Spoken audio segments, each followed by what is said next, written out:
Welcome to a new series on the channel where I am going to collect nostalgic, retro, old school video games, and I'm going to just talk about what I have picked up. I used to collect a lot of these games back in the day, and then I sold all of my collection, and I regret that. So I'm starting it all over again, and here is what I have recently picked up from CEX here in the UK.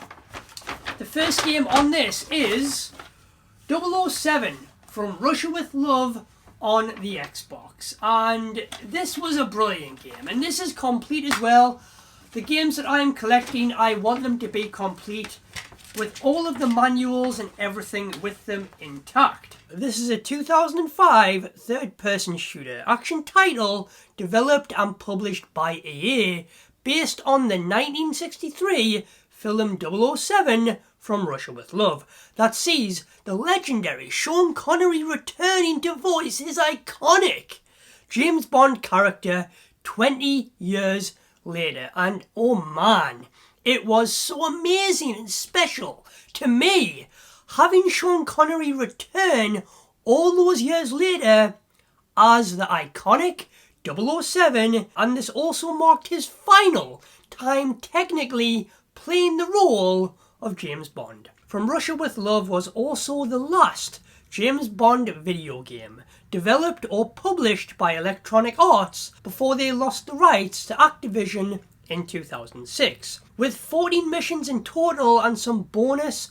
missions as well, with driving levels where you will be evading or chasing enemy vehicles taking control of Bond's famous Aston Martin DB5. And other vehicles as well, with a really good duck and cover system and a lot of stealth elements in this game, using a variety of weapons, Q gadgets and equipment as well, from jetpacks and more. Shotguns, assault rifles, sniper rifles, rockets, pistols and grenades. As Bond, you can engage in melee combat with enemies, collecting points throughout the game by killing enemies in certain ways or by collecting schematics hidden in each level. These points can then be used to upgrade weapons or unlock bonus content. There was also an offline multiplayer mode supporting up to 4 players in this game.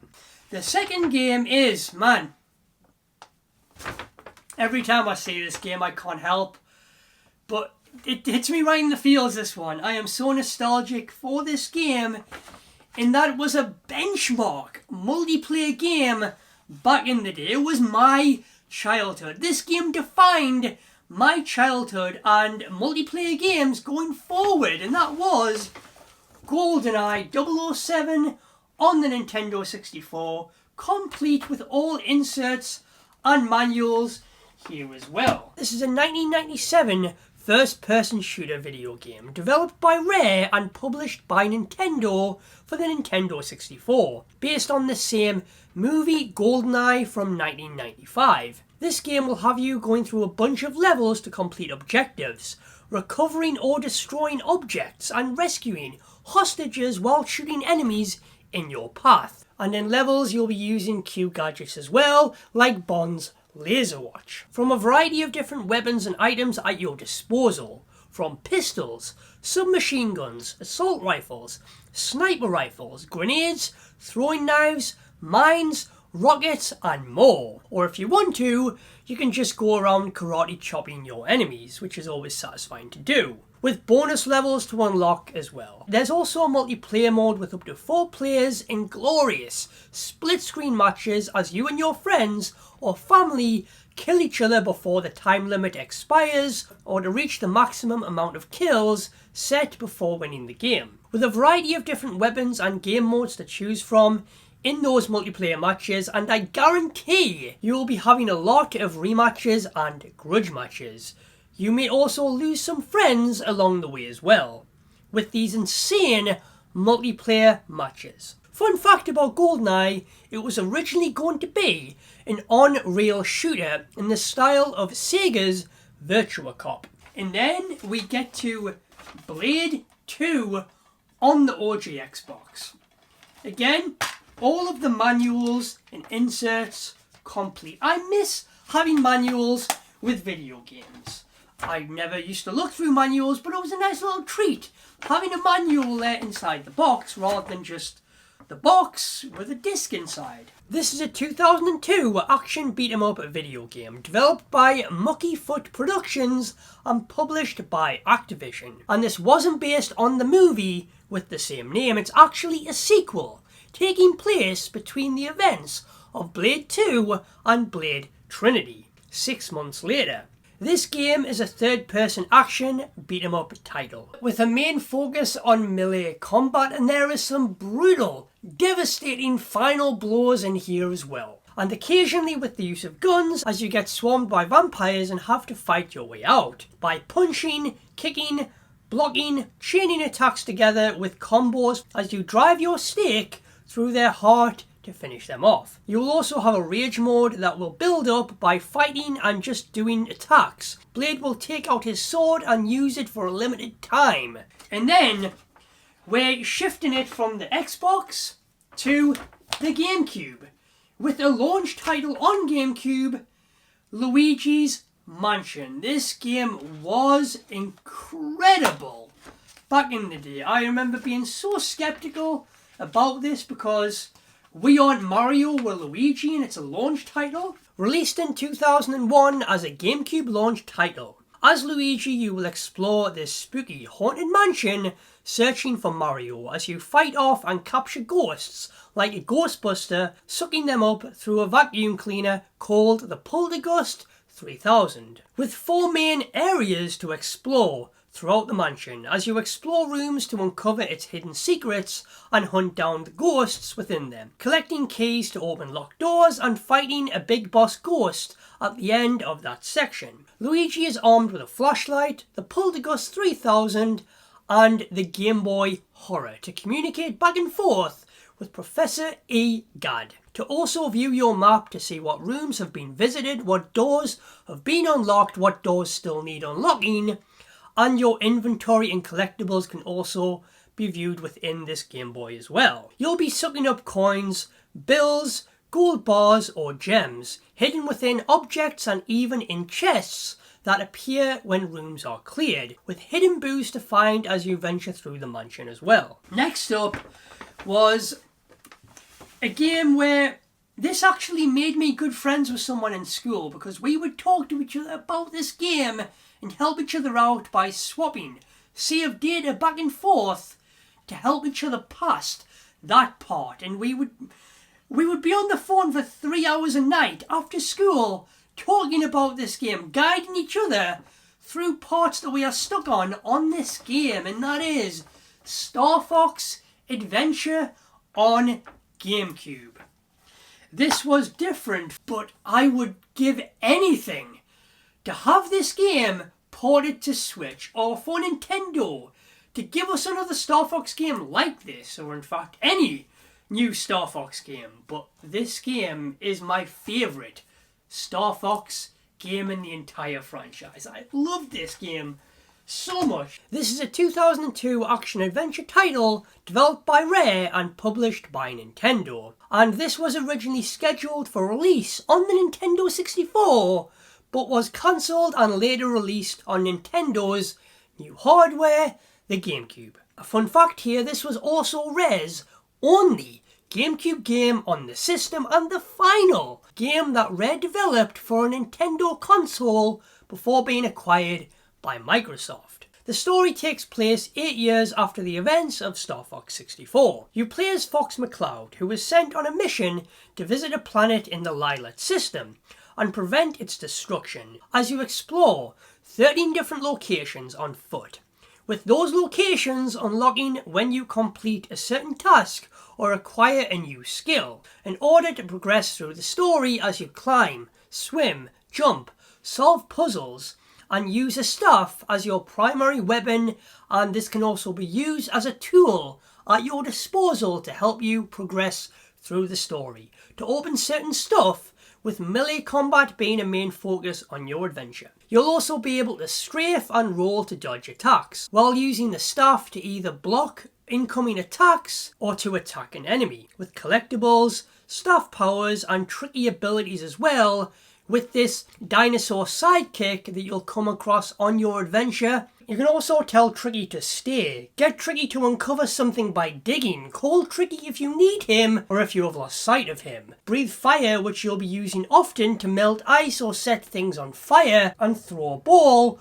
but this ability needs to be bought first. Tricky can also open up small holes and areas to aid Fox on his adventure to progress on. All of Tricky's abilities will be fueled by grub tubs, which is a type of mushroom used to feed him. You'll also be able to use 3 scanner systems to give information on certain objects that you are approaching or trying to find out about, or maybe it's an area of interest that you need to scan. And there's also a fuel cell radar that powers your R-Wing. You'll also be collecting scarabs that can be used to purchase healing items, new equipment and maps. There's also the classic Star Fox missions that will have you in an R-Wing flying around, which works as a kinda fast travel system to get to different parts of the planet as you dodge, do barrel rolls and shoot down enemies, flying through silver rings to recover some health, and being able to use super bombs to destroy a bunch of enemies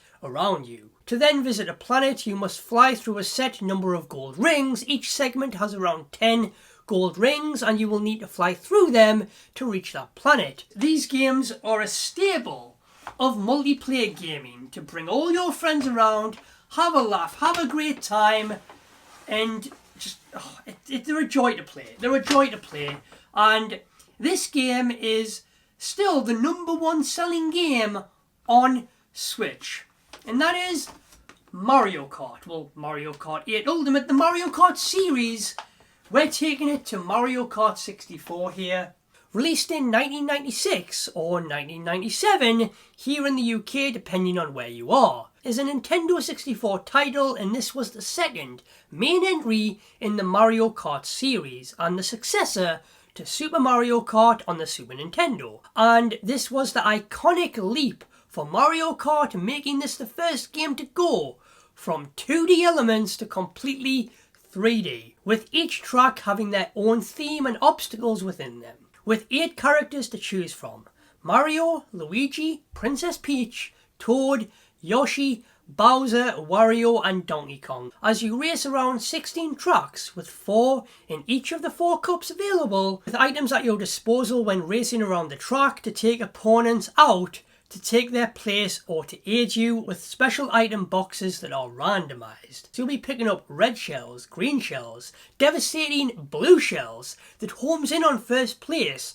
to bananas, to lightning, to mushrooms to boost you, and more, with the ability to carry more than one item at a time, and you'll also be able to drift around the track as well. With 4 game modes to choose from Grand Prix, Time Trial, Versus and Battle, with multiplayer of up to 4-player split screen supported as well. Battle mode is an arena game mode up to 2 to 4 players, and whoever manages to pop all 3 balloons on the opponent's card first using items, and you being the last man standing at the end, you'll be crowned the winner. The last game, there is a pattern here with these 2 games, because the next game is the sequel to Mario Kart 64 and my favourite Mario Kart game to date. I wish Nintendo would replicate it and do another one with that switching style to Mario Kart, and that is Mario Kart Double Dash. Oh man, this game, Mario Kart Double Dash, where you team up with 2 people on your kart, working together, one racing, one firing the shells. I loved the formula of Mario Kart 8 Double Dash. It was so different and unique and fun. Released in 2003 on the GameCube following Super Mario 64. And this game had a main focus on teamwork, with 2 players on a kart at the same time being able to be switched out as they work together as you race through tracks, with their own themes and obstacles, with one player driving the kart and the other using and firing items on the back. With so many more characters available, with 20 characters to choose from, each with their own special items that can be picked up with item boxes. Mario, Luigi, Peach, Daisy, Donkey Kong, Diddy Kong, Bowser, Bowser Jr., Wario, Waluigi,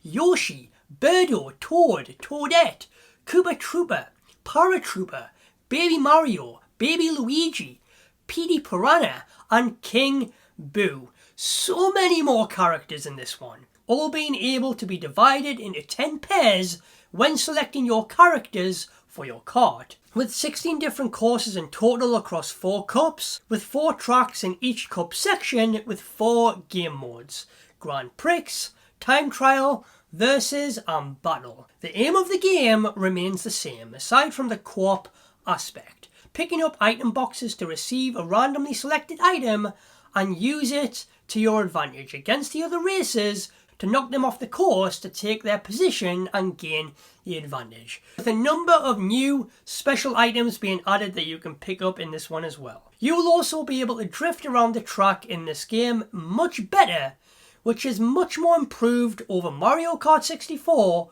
while drifting to make sparks appear around your kart, and depending on how long you can hold it will change the colour of that spark, and you will get a mini boost at the end of that drift. With multiplayer still being as stable like the previous Mario Kart 64, where you and a buddy can race against each other or work in co-op on the same kart, LAN play was also supported with Double Dash using the GameCube's broadband adapter, allowing for 16-player multiplayer races. There's the first video in this series. 7 games in total that I have picked up here. The ones that stand out to me the most, you probably already know: GoldenEye, Mario Kart 64, Mario Kart Double Dash, and Star Fox Adventures.